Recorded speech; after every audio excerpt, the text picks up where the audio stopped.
Good morning, Africa. Good evening, Canada. Thank you for subscribing to my channel. And today's video is a challenge to all Africans in diaspora who have forgotten where they came from. What are you doing for your community back home? What are you doing for the less privileged? If you haven't subscribed to this channel, please do so now so that you don't miss our Africa and the world videos. See jumps.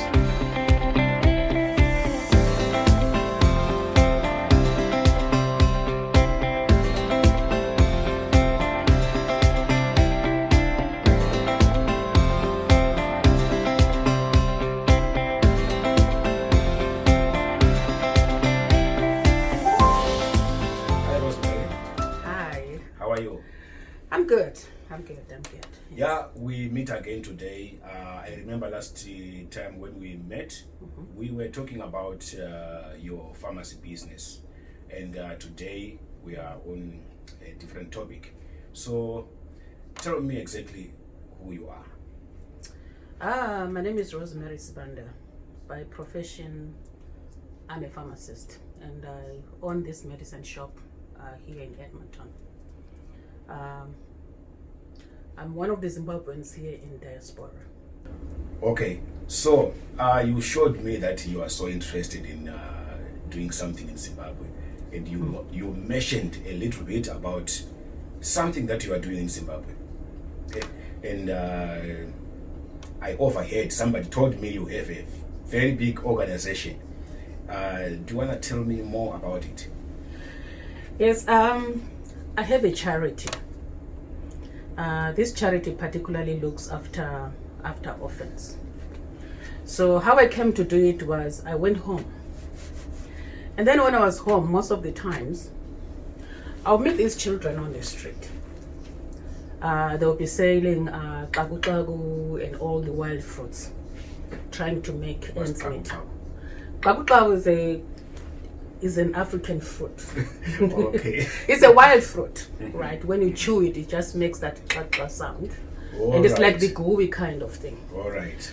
So I saw them sell all those things on the street. And every time I asked them, children, should you be in school? They'll be like, we don't have any food. So auntie, even if you buy a little bit, that will help for me and my grandmother to have food for today. So when I saw a lot of that happening and a lot of children on the street, some of them from mothers or parents who passed away. So I just looked at it and I said, there's something that should be done about this. I knew that I was in diaspora and I knew that I had some means and I knew there are a lot of people who were willing to make a difference. So I went and prayed about it. And then I decided some of these children need to be helped. I couldn't help all of them, but I could help some of them. That's how I came up with this idea of making a charity to help some of these kids to start going to school. So this is how it came about. Okay. But my charity is really based upon the Christian principle. When the Lord Jesus Christ said, if you do any good act to these little orphans and widows, you have done it unto me as well.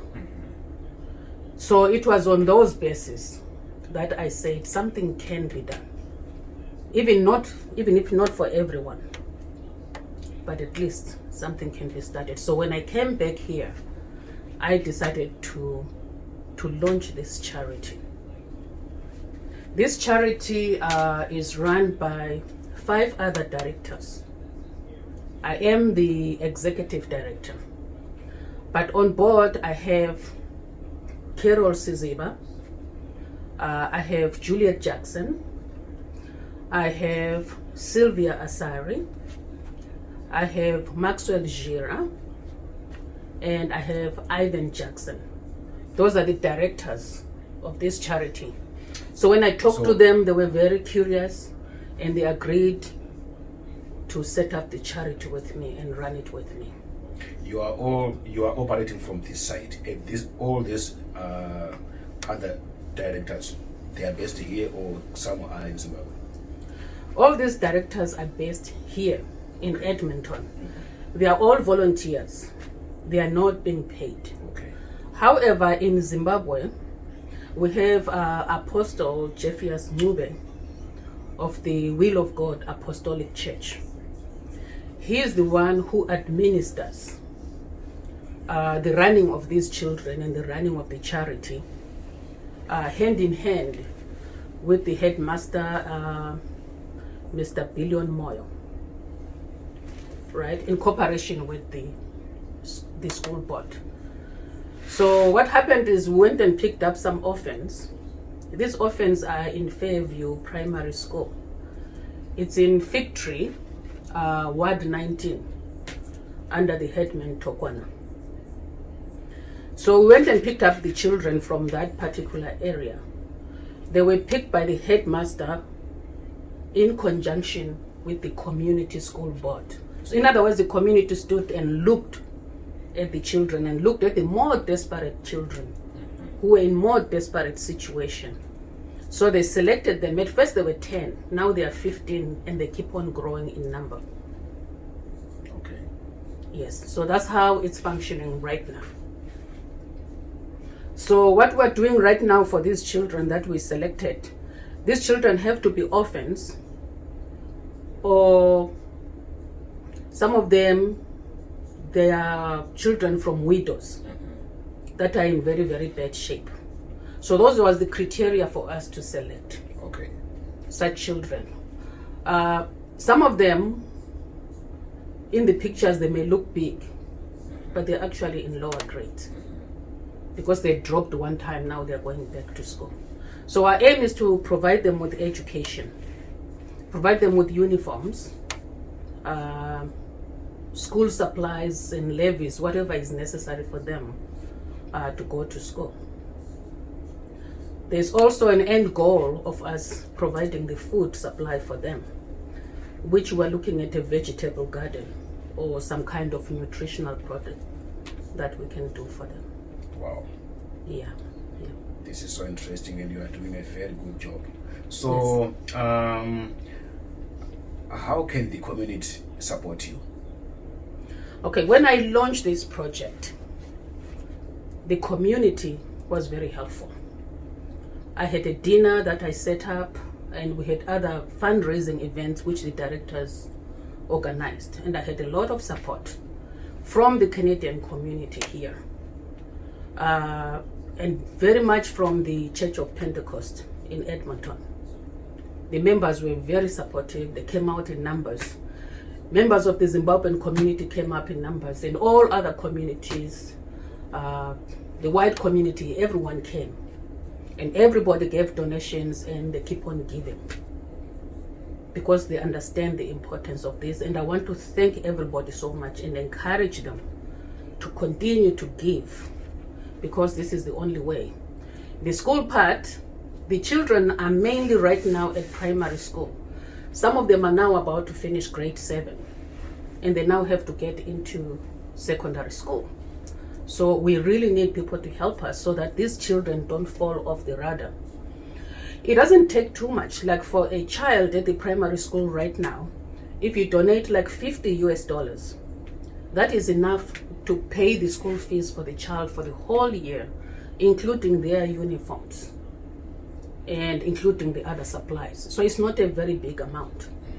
So we can get some members in the community who can stand up and say, you know what, I can pick one child and take them to grade 7. For those who get into secondary school, our estimate is like $170 for the whole year. That will include their uniform and the fees. You know, I'm counting in the area around Fig Tree where they are. Okay. So if anyone wants to support or want to pick a child like that, it will be very much appreciated. I'm aware that there's other charities that are doing the same thing, and I applaud them very much for that. I'm not the only one. And those who don't want to do it under a charity, I encourage you, go to your community, just pick one child. That's right. Right? Just one child at a time. Yeah. You don't have to join a big thing. You can just go and do it on your own. Everybody shine in your little corner where you are. One child at a time. it makes a very, very, very big difference. Yes. So guys, this is what we encourage everybody in our community, Zimbabwean community or any other community out there. They are doing this for the fig tree. It's a village, right? Yeah, it's a fig tree is in Plumtree. I know where fig tree is. I sometimes pass fig tree when I'm going to Botswana. Yes. So Zimbabwe is very big. So it depends on where you come from. Like she said, just pick one child.